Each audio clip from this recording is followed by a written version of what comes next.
નમસ્કાર વિદ્યાર્થી મિત્રો, કેમ છો? મજામાં?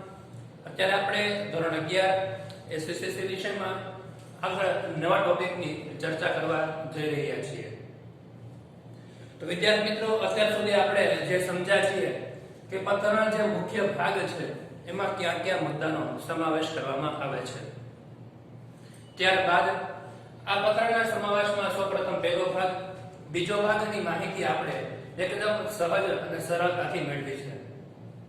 જેમ કે પહેલો ભાગ પત્રનું મુખ્ય શીર્ષક, કે કોનું નામ, કેવી રીતે, એડ્રેસ, આ બધું કેમ લખવાનું છે એ ખૂબ જ સરસ રીતે તમને લખતા હવે આવડે છે.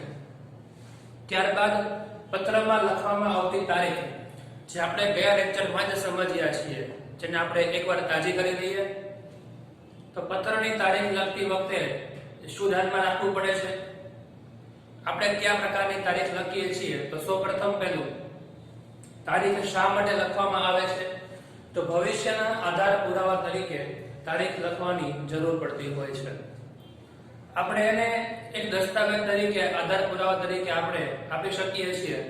બીજું, તારીખને આપણે સંદર્ભ તરીકે બીજા કોઈ દસ્તાવેજનો સમાવેશ કરી શકીએ છીએ. તારીખના કેટલા પ્રકાર કીધા હતા? અમેરિકન પદ્ધતિ અને બ્રિટિશ પદ્ધતિ. અમેરિકન પદ્ધતિમાં જે તારીખ લખવામાં આવે છે એ કયા પ્રકારની હોય? તો કાર્ડિનલ પ્રમાણેની હોય છે. બ્રિટિશ પદ્ધતિમાં કેવી હોય? તો ઓર્ડિનલ નંબર પ્રમાણેની હોય છે. તો અમેરિકન પદ્ધતિ પ્રમાણે તારીખ લખીએ છીએ ત્યારે કઈ સિસ્ટમમાં લખવાની હોય? તો સૌપ્રથમ પહેલા આવશે મહિનો, પછી તારીખ, પછી અલ્પવિરામ અને પછી વર્ષ. બ્રિટિશ પદ્ધતિમાં તો એના કરતા થોડું ડિફરન્ટ છે. પહેલા તારીખ, પણ કેવી રીતે? કે જેવી રીતે બોલીએ છીએ એવી રીતે, કે ભાઈ પહેલી, બીજી, ફોર્થ, ફિફ્થ, 10th, એવી રીતે તારીખ. પછી ત્યારબાદ એનો મહિનો આવશે, પણ મહિનો કેવી રીતે લખવાનો છે? તો મહિનો પૂરેપૂરો લખવાનો છે. પછી અલ્પવિરામ અને પછી વર્ષ. બે નોંધ હતી છેલ્લે. પહેલી નોંધ હતી કે જ્યારે તમે મહિનો લખો છો એ સમય દરમિયાન સંપૂર્ણ લખવાનો છે, અધૂરો મહિનો લખવાનો હતો નહીં. એટલે જાન્યુઆરી હોય ખાલી જાન્યુ નહીં, જાન્યુઆરી લખવાનું છે. અંતે વર્ષ, તો વર્ષમાં પણ 2020 લખવાનું છે, ખાલી 20 કરવાનું નથી. અને એની ચોક્કસ પદ્ધતિ છે એ પ્રમાણે આપણે એમાં તારીખ લખવાની ધ્યાનમાં છે.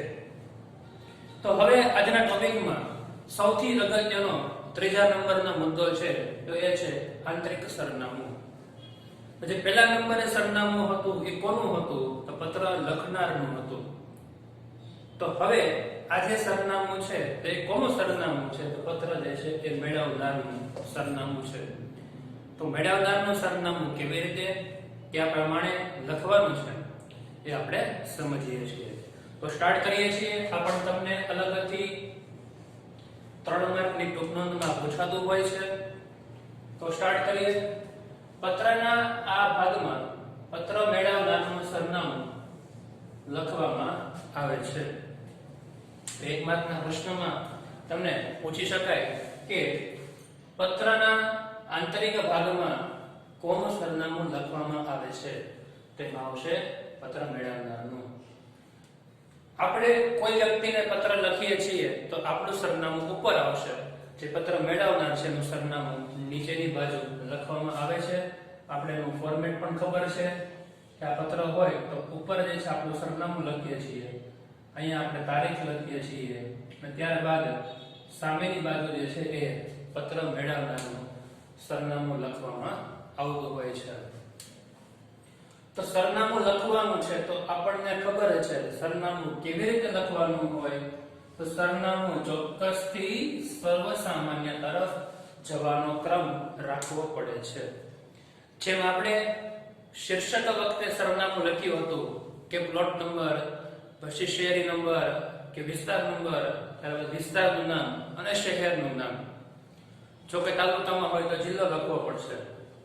તો આમ જે કોઈ પણ પત્ર છે તો એ પત્ર લખતી વખતે એનું આંતરિક સરનામું લખતી વખતે ખાસ આ બાબત ધ્યાનમાં રાખવી પડશે કે ચોક્કસથી સર્વસામાન્ય તરફ જવું પડશે. કે 10 એટલે પ્લોટ નંબર 10 અલ્પવિરામ સીતારામ સોસાયટી મવડી ચોક રાજકોટ થઈ ગયું. તો આવી રીતે આપણે ચોક્કસથી સર્વસામાન્ય તરફ સરનામું આનું પણ લખવાનું છે. ત્યારબાદ કોઈ વ્યક્તિને ઉદ્બોધન કરીને, એટલે કે આપણે કોઈ વ્યક્તિને કહેતા હોય, આપણે કોઈ વ્યક્તિને માહિતી આપવાની છે, આપણે વ્યક્તિને કહેતા હોય ત્યારની વાત છે, કંપનીને નહીં. આપણે કોઈ કંપનીમાં પત્ર લખીએ છીએ એ અલગ બનશે, કંપનીમાં કોઈ વ્યક્તિને પત્ર લખીએ છીએ એ પણ અલગ થશે. ત્યારે શું લખવાનું, કેવી રીતે લખવાનું છે એ પણ જોઈએ. કોઈ વ્યક્તિને ઉદ્બોધન કરીને, એટલે બીજા વ્યક્તિને કરીને લખતા હોય ત્યારે વ્યક્તિનું નામ લખવું. એટલે જ્યારે ઉદ્બોધન તરીકે સૌપ્રથમ પહેલા આપણે નામ લખવાનું છે. જેમ કે જયેશભાઈ પંડ્યા, તો એ પત્ર મેળવનાર છે તો ભાઈ એનું નામ લખવાનું છે, જે વ્યક્તિ પત્ર મેળવે છે એનું. જો એ કોઈ હોદ્દો ધરાવતા હોય તો હોદ્દો ધરાવનાર વ્યક્તિનું નામ લખવાનું છે. જયેશભાઈ પંડ્યા બેંક મેનેજર, તો એનો હોદ્દો થઈ ગયો. અથવા વ્યક્તિનું નામ અથવા જે છે હોદ્દો, બેમાંથી એક લખવામાં આવે છે. જેમ કે manager Shri SBI bank Rajkot, તો કોને પત્ર થઈ ગયો, મેનેજરને. તો ત્યાં શું લખ્યું આપણે, હોદ્દો લખ્યો. તો આમ વ્યક્તિનું નામ અથવા હોદ્દો બંનેમાંથી કોઈ પણ એક વસ્તુ લખવામાં આવતી હોય છે. હવે નામની આગળ સન્માનવાચક ચિહ્ન લગાડવું જોઈએ. કોઈ વ્યક્તિને આપણે બોલાવીએ છીએ ત્યારે તુકારો કરીએ ત્યારે શું થાય, યોગ્ય લાગે નહીં. કોઈ વ્યક્તિને માનવાચક શબ્દથી માનથી બોલાવીએ, ભાઈ આવો તો, શ્રીમાન શ્રીમતી, એવા પ્રકારના જો માનવાચક શબ્દનો ઉપયોગ કરીશું તો એના મનમાં આપણી છાપ સારી ઉદ્ભવશે. બરાબર? તો એટલા માટે જ્યારે આપણે પત્ર લખીએ છીએ ત્યારે વ્યક્તિનું નામ લખીએ ત્યારે એક સન્માનવાચક જે છે એ ચિહ્ન લગાડવું જોઈએ. સન્માનવાચક ચિહ્ન એટલે કેવું, શું લગાડવું જોઈએ એના માટે પણ એક નિશ્ચિત ક્રમ છે કે જો પુરુષનું નામ હોય, કોઈ પુરુષને આપણે પત્ર લખીએ છીએ ત્યારે એના નામની આગળ શું લગાડવાનું છે. જો કોઈ પુરુષને લખતા હોય તો આપણે અંગ્રેજીમાં આપણે પત્ર લખીએ, અંગ્રેજીમાં આગળ આપણે નોંધ કરવી હોય તો આપણે લખી શકીએ મિસ્ટર. શું લખી શકીએ આપણે, મિસ્ટર. અથવા ટૂંકું રૂપ એટલે કે MR કરી નાખીએ, મિસ્ટર રાહુલ આમ કરતા હોય, મિસ્ટર રાહુલ. તો એ એક સન્માનવાચક શબ્દ થઈ ગયો, જેને આપણે ગુજરાતીમાં શું કહીએ છીએ, શ્રી, શ્રીમાન અથવા શ્રીમતી, શ્રીયુત. તો લખી શકીએ શ્રીમાન રાહુલ, તો એ ગુજરાતીમાં થઈ ગયું. ટૂંકમાં જ્યારે આપણે પુરુષને પત્ર લખીએ છીએ એ સમય દરમિયાન અંગ્રેજીમાં અને ગુજરાતીમાં બંને વસ્તુ ખાસ ધ્યાન રાખવી પડે છે. અંગ્રેજીમાં મિસ્ટર અથવા પૂરું નામ પણ લખી શકો, ગુજરાતીમાં શ્રીમાન, શ્રી અને શ્રીયુત, આ ત્રણ પ્રકારના કોઈ પણ શબ્દનો તમે પ્રયોગ કરી શકો છો. એ સંબોધન તરીકે, માનવાચક શબ્દ તરીકે તમારે ઉપયોગ કરવાનો હોય છે. હવે આપણે સમજીએ છીએ મહિલાનું નામ હોય તો, જો પત્ર મેળવનાર કોઈ અધિકારી તરીકે મહિલા હોય કે કોઈ પત્ર આપણે મહિલાને લખતા હોય એ સમય દરમિયાન એમને પત્રમાં કેવી રીતે સંબોધન કરવાનું છે, શું ધ્યાનમાં રાખવાનું છે એ જોઈએ. જો કોઈ સ્ત્રી પરિણીત છે, જેમના મેરેજ છે એ થઈ ગયા છે, તો એમના નામની આગળ આપણે મિસિસ લગાડશું. મિસિસ નું ટૂંકું રૂપ છે MRS. તો મિસિસ XYZ આપણે લખી શકીએ છીએ આગળ. તો એનું ટૂંકું રૂપ તરીકે ગુજરાતીમાં શું લખી શકીએ, તો ભાઈ શ્રીમતી. જો કોઈ સ્ત્રી પરિણીત છે, અપરિણીત છે, હજી મેરેજ થયેલા નથી, તો આપણે એના નામની આગળ મિસ લગાડી શકીએ છીએ, અથવા તો ગુજરાતીમાં આપણે એને કુમારી કહી શકીએ છીએ. તો આમ જ્યારે મહિલાને પત્ર લખીએ છીએ ત્યારે પરિણીત હોય તો મિસિસ, ટૂંકમાં એને MRS, અને ગુજરાતીમાં શ્રીમતી. અપરિણીત હોય તો મિસ અથવા તો આપણે ગુજરાતીમાં કુમારી તરીકે ઓળખીએ છીએ. જો પત્ર લખતી વખતે સામેવાળા અધિકારી તરીકે આપણને ખબર ન હોય કે ભાઈ કે પુરુષ છે કે સ્ત્રી છે, તો આપણે મિસ્ટર લખી શકીએ નહીં અને મિસિસ લખી શકીએ નહીં. ત્યારે ઓપ્શનમાં શું રાખવાનું છે? તો એ સમય દરમિયાન આપણે મિસ MS તરીકે લખવાનું છે, મિસ. પણ ક્યારે? જ્યારે પત્રમાં સામેવાળો વ્યક્તિ કોણ છે, પુરુષ કે સ્ત્રી, આપણને ખબર ન હોય ત્યારે મિસ લખવાનું રહેશે. ઓકે, તો આ આટલા મુદ્દા આપણે સમજાઈ ગયા. તો હવે આપણે આગળ જોઈએ છીએ. ત્યારબાદ આપણે જોઈએ છીએ કે અન્ય કઈ કઈ જગ્યાએ કેવી રીતે લોકોના નામની આગળ માનવાચક શબ્દ જે છે એ લગાડવામાં આવતો હોય છે. તો હંમેશા જ્યારે કોઈ વ્યક્તિ કોઈ પ્રકારની ઉપાધિ, પદવી, ડિગ્રી મેળવે ત્યારે નામની આગળ લખાતું હોય છે. પણ કેવી રીતે? ઉદાહરણ સાથે સમજીએ. તો ઇંગ્લેન્ડમાં પહેલાના સમયમાં એક સમયે માનવાચક શબ્દ તરીકે યાદ રાખજો એસ્ક્વાયર. શું શબ્દ છે? એસ્ક્વાયર. ટૂંકમાં ESQ તરીકે નામના અંતે લખવામાં આવતો હતો. તો અહીંયા જે કોઈ પણ વ્યક્તિ છે, જ્યારે એ વ્યક્તિના નામની જે છે એ આગળ આ જે એસ્ક્વાયર શબ્દ જે છે એ તે વ્યક્તિના નામની પાછળ જે છે લખવામાં આવતો હતો પહેલાના સમયમાં ઇંગ્લેન્ડમાં. તો એસ્ક્વાયર જે છે એ માનવાચક શબ્દ છે. તો આ શબ્દ તમને 1 માર્કમાં IMP તરીકે પૂછાય કે પહેલાના સમયમાં ઇંગ્લેન્ડમાં માનવાચક શબ્દ તરીકે કયા શબ્દનો પ્રયોગ થાય છે? શું લખવાનું? એસ્ક્વાયર. તો એસ્ક્વાયર જે છે એ માનવાચક શબ્દ તરીકે થાય છે અને એમાં પણ છે તે વ્યક્તિના નામની પાછળની બાજુએ એસ્ક્વાયર તરીકે સંબોધન તરીકે ઉમેરવામાં આવતું હોય છે. ત્યારબાદ કેટલાક વ્યક્તિ તેમને મેળવેલા મોભા પ્રમાણે, સન્માન પ્રમાણે, ઉપાધિ પ્રમાણે પદવીઓના નામ પહેલા આગળ લખવાનું પસંદ કરતા હોય છે. એટલે કે જે તે વ્યક્તિ જે તે વિભાગમાં ડિગ્રી હાંસલ કરી હોય, જે તે વિભાગમાં પોતે સન્માન મેળવેલું હોય, કોઈ પદક મેળવેલું હોય, તો એને આધારે એના નામની આગળ અલગથી એક સન્માનવાચક શબ્દ લગાડવામાં આવે છે. જેમ કે કોઈ કર્નલ હોય તો કર્નલ ની પહેલા કર્નલ બોલાય, પછી એ વ્યક્તિનું નામ બોલાય. સમજાય છે? એટલે કે એને કર્નલ જે છે કે ઉપાધિ છે, એની પદવી છે, એનો મોભો માન વધારે છે. એમાં જે તે વ્યક્તિની નામની આગળ જે છે એ કેવી રીતે શું લગાડવાનું છે એ આપણે હવે સમજવાનું છે. જેમ કે કયા પ્રકારની પદવી, ઉપાધિ, જેમ કે ડોક્ટર હોય, પ્રોફેસર હોય, તો એવા લોકો પોતાના નામની આગળ ડોક્ટર અને પ્રોફેસર લગાડીને પોતાનું કાર્ય કરતા હોય છે. તો એક સન્માનવાચક શબ્દ છે. જ્યારે આવા લોકો સાથે પત્ર વ્યવહાર કરવાનો હોય એ સમય દરમિયાન આપણે પણ આવા પ્રકારની ઉપાધિ ચોક્કસ લગાડીને લખીને પત્ર વ્યવહાર કરવો જોઈએ. એના માટે માનવાચક છે અને યોગ્ય શબ્દ કહેવાશે. ઉદાહરણ તરીકે કોઈ વ્યક્તિને પોતે ડોક્ટર છે, તો ભાઈ આગળ શું લખશું? ડોક્ટર ધ્રુવ દવે. બરાબર? તો આવી રીતે ગુજરાતી અથવા અંગ્રેજીમાં આપણે ડોક્ટર ધ્રુવ દવે આપણે લખી શકીએ છીએ. કોઈ પણ વ્યક્તિના નામની આગળ ડોક્ટર આપણે લગાડી શકીએ છીએ. પણ એના માટે એને એ પદવી મેળવવા માટે એને જે કોઈ પણ કાર્ય છે એ પૂરું થયેલું હોવું જોઈએ, એની પાસે ડિગ્રી હોવી જોઈએ, પ્રમાણપત્ર હોવું જોઈએ. ત્યારે આ આગળ ડોક્ટર જે છે લગાડી શકાય છે. ત્યારબાદ આપણે ખૂબ ફેમસ એવા આપણા ગુજરાતના ક્રિકેટર એટલે કે રવિન્દ્ર જાડેજા, તો એમના નામની આગળ એક સરસ જે છે એ શબ્દ લગાડાય છે. એમાં લગાય છે સર રવિન્દ્ર જાડેજા. તો એ એક ઉપાધિ છે પોતાની.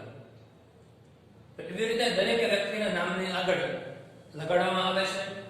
ત્યારબાદ પ્રોફેસર, આમ પ્રો કરી અને પછી આગળ જે કોઈ પણ નામ હોય, પ્રોફેસર નિલય રાણા, તો એનું નામ આપણે લખી શકીએ છીએ. કારણ કે એ વ્યક્તિએ એ પ્રોફેસરની ઉપાધિ પદવી મેળવેલી છે. એના કારણે નામની પાછળ જે છે નામની આગળ ઉપાધિ કે પદવીનો શબ્દ અને ત્યારબાદ એનું નામ લખવામાં આવતું હોય છે.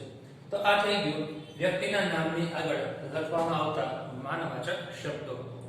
હવે કોઈ સ્ત્રી હોય ઠીક બાકી છે, કોઈ પ્રિન્સિપાલ છે તો પ્રિન્સિપાલ ડોક્ટર રિષભ પરમાર. તો પ્રિન્સિપાલ પણ છે, એને પોતે ડોક્ટરની પદવી પણ મેળવેલી છે, તો બંને લખાશે પ્રિન્સિપાલ ડોક્ટર રિષભ પરમાર. તો ઘણી વખત આપણે જોયું પણ હશે કે ઘણા બધા વ્યક્તિઓ જે ડોક્ટર હોય છે તે ડોક્ટર પણ લગાડે છે, પ્લસ એ પ્રિન્સિપાલ કે તે ઉચ્ચ હોદ્દો ધરાવનાર વ્યક્તિ હોય તો એ પોતે પ્રિન્સિપાલ પણ લગાડતા હોય છે.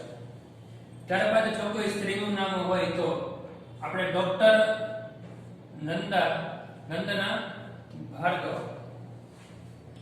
એટલે કે જ્યારે કોઈ વ્યક્તિ સ્ત્રી જે છે એ શ્રીમતી, ત્યારે આપણે એ સ્ત્રીના નામની આગળ જે છે આપણે એનો માનવાચક શબ્દ લગાડવાની જરૂર પડે છે.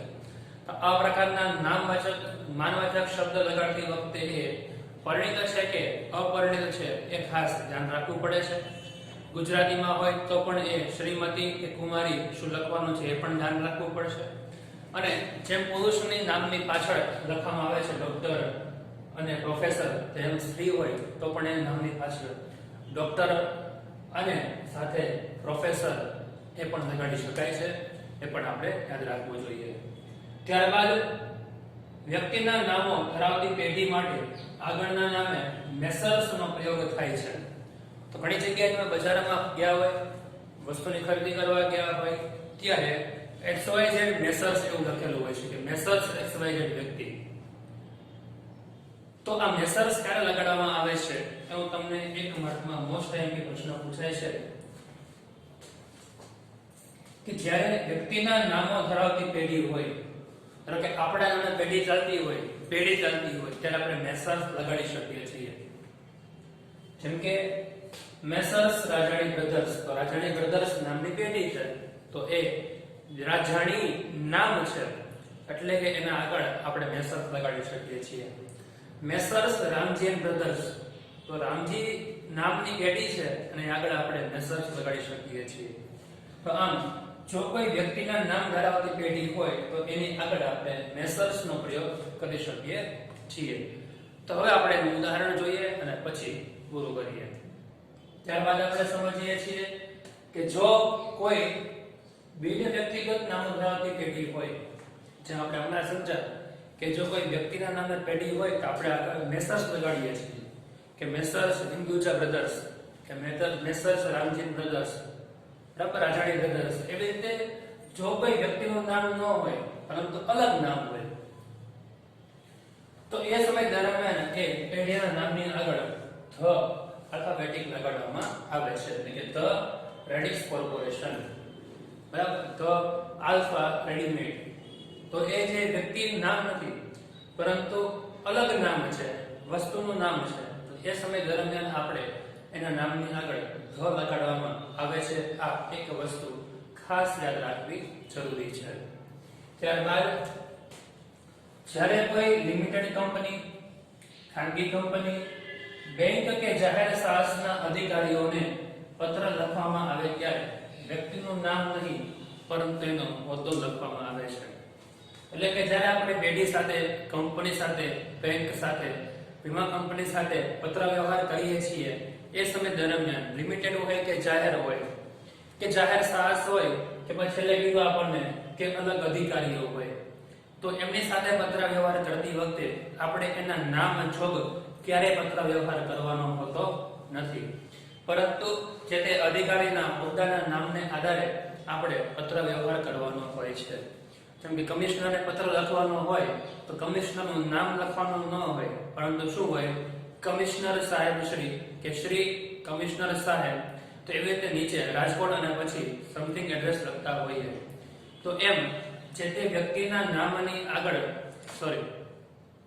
જો કોઈ સંસ્થા છે, પેઢી છે, બેંક છે તો એમાં નામ નહીં પરંતુ એનો હોદ્દો લખવામાં આવે છે. જેમ કે કોઈ કંપનીમાં પત્ર લખીએ છીએ તો the secretary cycle group of industries Ahmedabad અને અહીં આવશે પિનકોડ. તો આ થઈ ગયું એડ્રેસ. તો આગળ શું લખેલું આપણે ધ લખાડવો પડશે.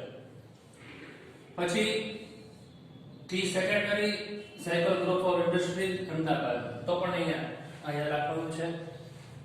બેંક હોય તો the manager state bank of India Navrangpura Ahmedabad. જો અંગ્રેજીમાં હોય તો પણ the manager state bank of India Navrangpura અને અમદાવાદ. તો આવી રીતે જ્યારે પણ કોઈ પણ વ્યક્તિ સિવાય આપણે જ્યારે કોઈ પણ પેઢી કે સંસ્થા સાથે પત્ર વ્યવહાર કરીએ છીએ એ સમય દરમિયાન આપણે આગળ ધ લગાડવું આવશ્યક છે. જેમ કે કોઈ મેનેજરને પત્ર લખતા હોય ત્યારે ધ મેનેજર, બરાબર, પછી આપણે આગળનું જે કંઈ પણ કંપની છે પેઢી છે એનું નામ લખવામાં આવે છે. કોઈ વિભાગના અધિકારી છે, ધારો કે લાઇટ બિલ વિભાગ છે, વીજળી વિભાગ છે, પાણી વિભાગ છે, તો લખી શકીએ પાણી પુરવઠા વિભાગ અધિકારી, તો વિભાગીય અધિકારી શ્રી, તો એમ પણ લખી શકીએ. તો ટૂંકમાં એવું કહી શકીએ ભાઈ જ્યારે આવી રીતે પત્ર વ્યવહાર કરવાનો હોય ત્યારે એ વ્યક્તિનું ક્યારે નામ લખવામાં આવતું નથી, પરંતુ એની જે હોદ્દો છે, જવાબદારી છે, એને અનુલક્ષીને આપણે પત્ર વ્યવહાર કરીએ છીએ. ઓકે, તો આપ સૌને આ મુદ્દો જે છે એકદમ સરસ રીતે સમજાઈ ગયો છે કે ક્યારે કયા સમયે આપણે આંતરિક સરનામું લખતી વખતે કઈ કઈ બાબતો આપણે ખાસ ધ્યાનમાં રાખવી પડે છે અને કઈ બાબતોને અનુસરીને આપણે લખવાનું હોય છે. તો અત્યારે આપણે લેક્ચર પૂરો કરીએ છીએ. આજના હોમવર્કમાં તમારે જે મુદ્દો સમજાશે બરાબર એ તમારે આંતરિક સરનામાનું લખવાનું છે. Okay, thank you very much. જય હિન્દ, જય ભારત.